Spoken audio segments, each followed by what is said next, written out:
19 Mei 1998. Aksi ini menjadi demonstrasi terbesar yang pernah dilakukan mahasiswa selama 30 tahun terakhir. Tetapi sejak 98 sampai ke sini, pemudanya nggak ada. Pemudanya kemana? Dari 98 pemuda tidur. Dari 98 mahasiswa tidur. Dan besok, 11 April 2022, akankah terulang kembali? Assalamualaikum warahmatullahi wabarakatuh. Teman-teman sekalian, coba pikirkan ya, apa yang ada di benak pemirsa ketika saya berkata mahasiswa. Kira-kira apa coba? Terlintas apa? Mahasiswa. Bergerak, berubah, bergejolak, pinter, cerdas, intelek. Pokoknya apapun yang terlintas di benak Anda tentang mahasiswa. Kumpulkan itu semua dan bagikan energinya untuk tanggal 11. Wush. Ya, gini teman-teman sekalian. Saya mau cerita dari sisi sejarah saja ya. Sejarahnya adalah dari Nabi Muhammad SAW. Di zaman Rasul itu, Rasul didukung oleh para pemuda loh. Ya, sebutlah Abu Bakar, Siddiq, Umar, Sayyidina Utsman, Sayyidina Ali, Sayyidina Tolha, Sayyidina Zubair, Bilal, dan semuanya itu pemuda-pemuda loh ya, bukan orang tua ya. Mungkin ada sebagian orang tua, tapi terbatas. Abdullah bin Umi Maktum misalnya. Di luar daripada itu, intinya adalah Rasulullah didukung oleh para pemuda di saat orang tua belum memberi dukungan. Kalau kita masuk zaman Belanda, ternyata yang mendukung perjuangan pergerakan melawan Belanda juga pemuda loh. Siapa mereka? Pemuda-pemuda yang selalu meneriakkan kalimat Allahu Akbar.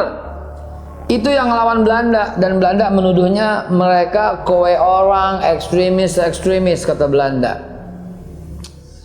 Kalau kita masuk pada zaman Jepang, yang pertama kali memberikan perlawanan terhadap Jepang itu pemuda-pemuda pesantren Chot Pleng di Aceh, pimpinan Tengku Abdul Jalil. Pemuda lagi. Waktu mau merdeka, di saat orang tua mau berunding sama Jepang dengan mendirikan BPUPKI, Dokuritsu Jumbaiju Sakai, justru anak mudanya memaksa Bung Karno dan Bung Hatta untuk pokoknya merdeka sekarang, sampai ribut, sampai diculik Bung Karno, diasingkan oleh para pemuda di Rengas Dengklok, ya, sebuah tempat yang bersejarah.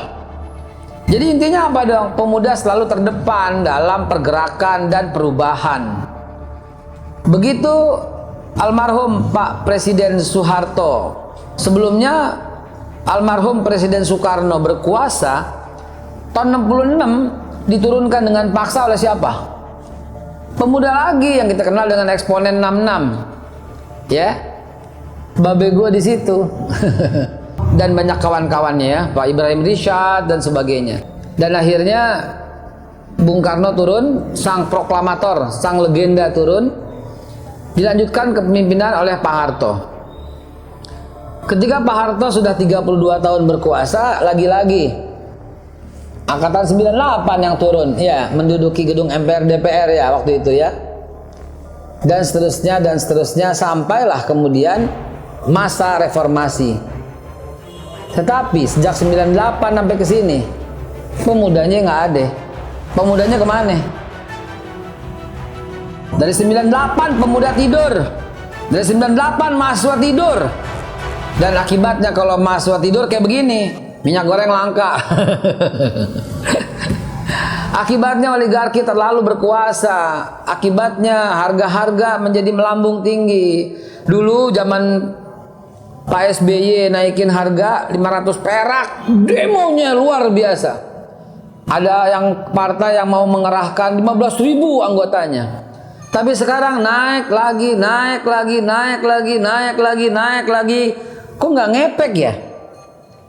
Kemana wahai pemuda? Kemana Anda mahasiswa? Tidurmu terlalu lama, Bung.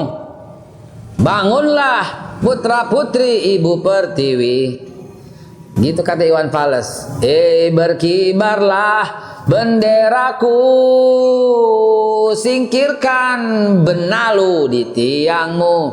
Jangan ragu dan jangan malu, tunjukkan pada dunia bahwa sebenarnya kita mampu.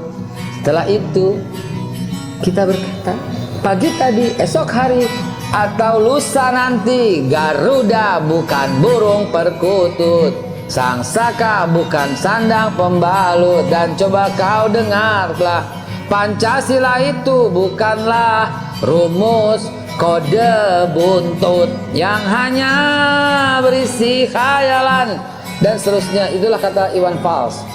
Ketika melihat pemuda sudah mulai redup dan Iwan Fals tetap berteriak lantang sekarang ini, kau tahukah alam yang resah kita, lalu apa yang akan kau suarakan? Begitu katanya. Kau dengarkan orang-orang yang tertindas sebab hidupnya dipacu nafsu.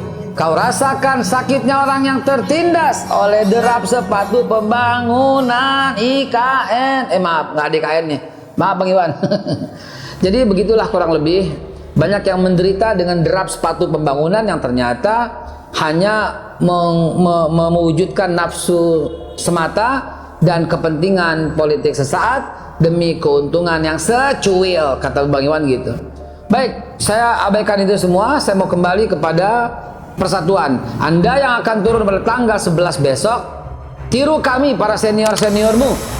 Kami kalau turun ke jalan, satu, kami nggak buang sampah. Kami bawa kantong. Kami simpen sampah-sampah itu. Bahkan yang kami lihat pun kami masukkan. Dua, kalau kami turun ke jalan, rumput nggak kami injak. Tiru kami, orang-orang perjuangan, orang-orang jalanan, orang-orang pergerakan yang insya Allah walaupun turun tapi tetap menjaga perdamaian.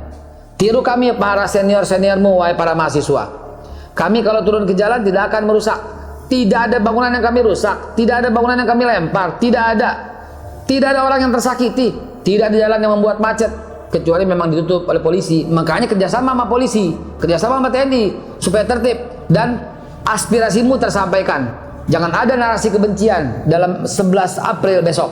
Yang ada adalah narasi persatuan dan bersama-sama tumbangkan setan yang berdiri mengangkang. Kata Iwan, ya bongkar. Maksudnya oligarki yang terlalu berkuasa di Indonesia. Wahai anak-anak, adik-adikku, tiru kami seniormu yang insya Allah setiap turun membawa hasil yang maksimal tanpa ada yang terluka, tanpa ada peluru yang nyasar, tanpa ada gebuk-gebukan, tanpa ada, ya pokoknya asik dah begitu ya. Apalagi bulan puasa. Ada yang tanya nih, Babe ikut nggak? Tunggu saya di tengah-tengah kalian. I'll be there untuk menjagain anak-anak supaya nggak anarkis. Wassalamualaikum warahmatullahi wabarakatuh.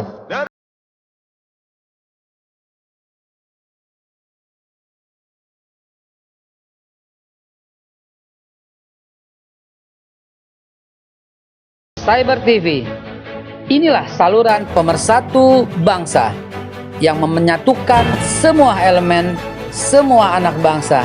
Nggak ada lagi perbedaan karena kita penganut Bhinneka Tunggal Ika.